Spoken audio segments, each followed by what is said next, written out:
અરે મારો દીકરો સ્કૂલે જવાનો, હે મારો બેટા ભણવા જવાનો. હા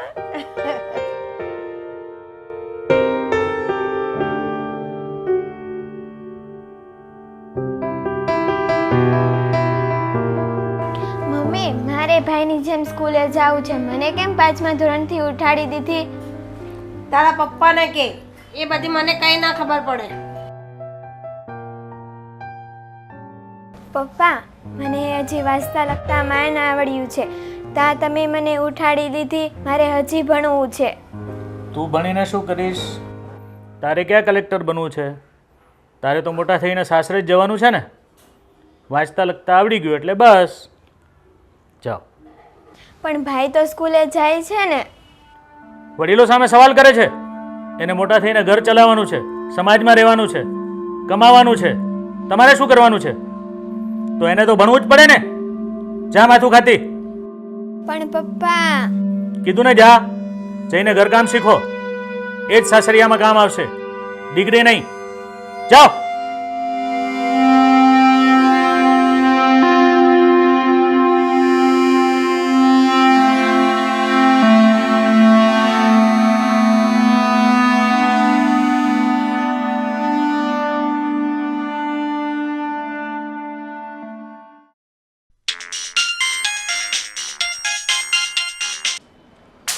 હાય રવીના, તું તો કેટલા દિવસથી ફોન જ નથી કરતી ને.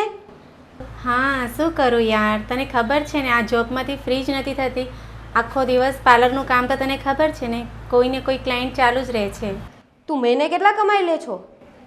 હા, થઈ જાય છે મારું 15 થી 20 હજાર અહીંયા, અને ઘરે બી એક્સ્ટ્રા કસ્ટમર આવે એનું મેં કરી લઉં. શું વાત કરે છો? 15 થી 20 હજાર?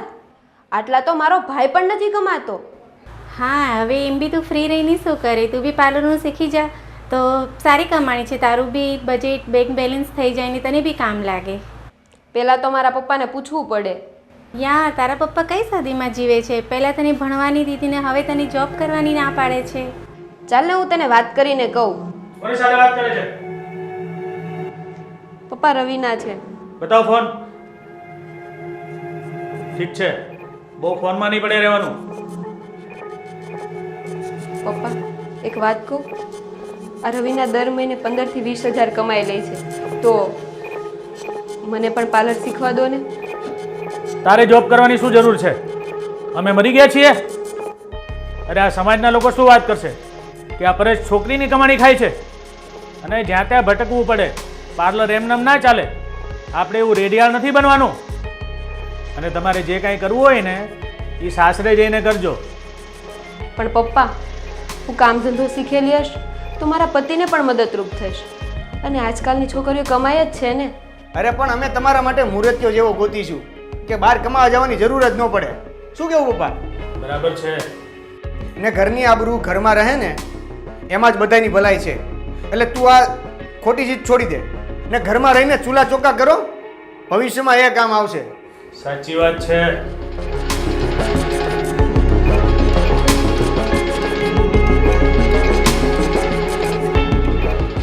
મમ્મી, પપ્પાને તું સમજાયું ને? પણ તને તો ખબર છે કે તારા પપ્પાને આ બધું ન ગમે, છતાંય તું જીદ લઈને બેઠી છો. ના મમ્મી, વાત ગમવાની કે ના ગમવાની નથી.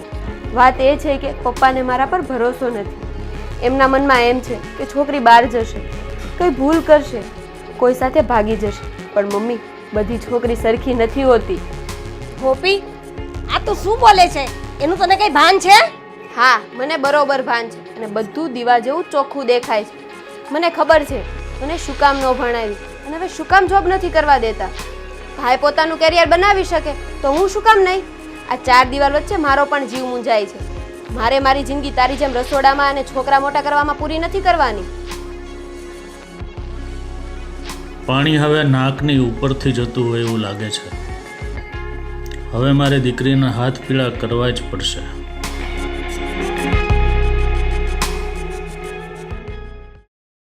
લો, તમને ભાવતું ભીંડાનું શાક બનાવ્યું છે.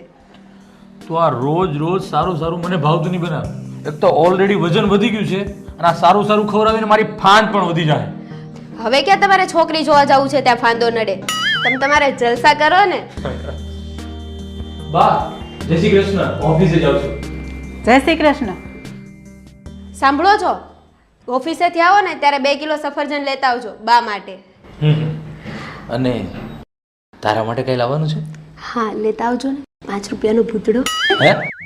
હવે છાની મની બેસને, મને તો આ ભૂતડો માંગતા શરમ આવે છે. અને આ ભૂતડો ખાઈશ ને તો પથરી થાય ને તો ખબર પડશે તને. એ સારું, હવે ઓફિસે જાઓ, ઓફિસનો ગેટ બંધ થઈ જશે ને તો આ ટિફિનના ડબલા લઈને પાછું આવવું પડશે. હા હા, સારું, ચાલો હું જાઉં છું હો. હા.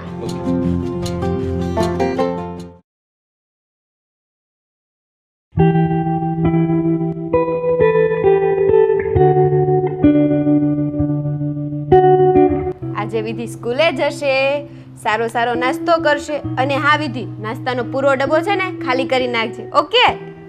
આ જો વિધિ, તારા પપ્પા મારા માટે નવો સેમસંગનો ફોન લાવ્યા. અરે મમ્મી, આને સેમસંગ નો કહેવાય, આને સેમસંગ કહેવાય. હા, હવે મને ખબર પડે છે, બહુ દોડાય. મને તારી જેમ ભણવાની છૂટ નહોતી. પણ મમ્મી, મને તો તમે ભણાવશો ને? હા, મારી દીકરીને તો હું ડોક્ટર બનાવીશ. ચલો, સ્કૂલનો ટાઈમ થઈ ગયો. ચલો ચલો.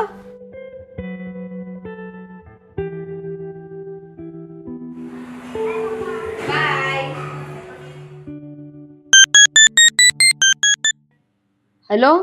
હલો બેન, હું સિવિલ હોસ્પિટલમાંથી રાજુભાઈ બોલું છું. અને તમારા પતિનું એક્સિડન્ટ થયું છે. હવે એ આ દુનિયામાં નથી રહ્યા. શું વાત કરો છો? તમે જલ્દી આવો.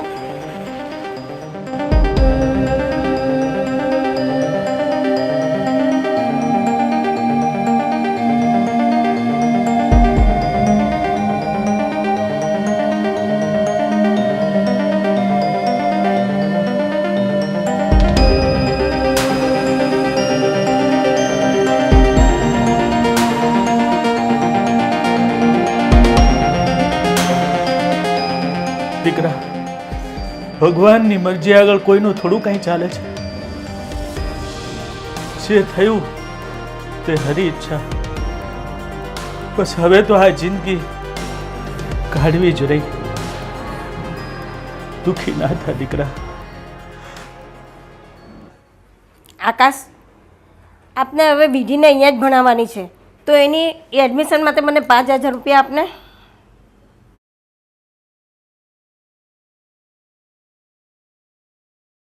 લો આ પૈસા. અને કેટલી ફી છે? 10000 ને 3000 બસના. મમ્મી, એમનું સરકારી સ્કૂલમાં એડમિશન કરાવી દે. અને આમાંય છોકરીઓ પાછળ આટલા બધા ખર્ચા ન કરવાના હોય.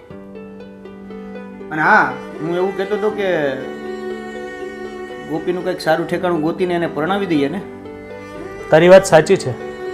હા બેટા, તારી પાસે આખી જિંદગી પડી છે, અને આ વિધિનું ભવિષ્ય બી સુધરે. ના પપ્પા, મારે બીજા લગ્ન નથી કરવા. પણ કેમ? અરે ગોપીને 4થો મહિનો જાય છે ને આવું બન્યું. અને એ 2 છોકરાની મા સાથે લગ્ન કોણ કરશે? અને કરશે તો પણ એ વ્યક્તિ કેવો હશે? મમ્મી, એના કરતા હું મારા બાળકોના સહારે જ જિંદગી કાઢી લઈશ. તો શું હંમેશના માટે તું અહીંયા જ રહીશ? અહીંયા ના રહે તો ક્યાં જાય? આ એના બાપનું ઘર છે.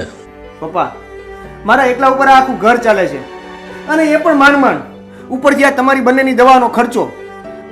અને હવે પાછા બીજા 3ની જવાબદારી હું નહીં લઈ શકું. કાલે તારી એ પત્ની આવશે, તારા બાળકો થશે, એની જવાબદારી તારે નહીં ઉપાડવી પડે?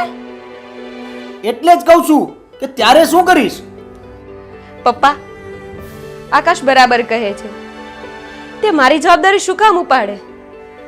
પપ્પા, મને નાનપણની ગોપી યાદ આવે છે, જે ભણવા માંગતી હતી, પોતાના ભાઈની જેમ બિઝનેસ કરવા માંગતી હતી. એ ગોપીને તો તમે મારી નાખી, કારણ કે એના સપના ઉપર તો તમે પાણી જ ફેરવી દીધું ને. અને તમારા હિસાબે ભણવાનો અધિકાર તો ખાલી છોકરાઓનો જ છે ને.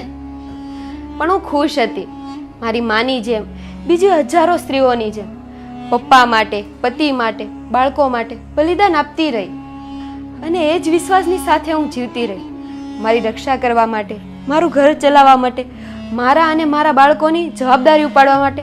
મારો પતિ તો છે ને. અને તું જ કહેતો હતો ને કે તારા માટે અમે એવો મૂર્ત્ય ગોતશું ને કે તારે કમાવાની જરૂર જ નહીં પડે? ક્યાં છે મૂર્તિઓ? અને પપ્પા, ક્યાં છે મારો પતિ? મારો પતિ તો નથી. પપ્પા, મારે ભણવું છે, મારે સ્કૂલે જવું છે. હવે દ્યો જવાબ.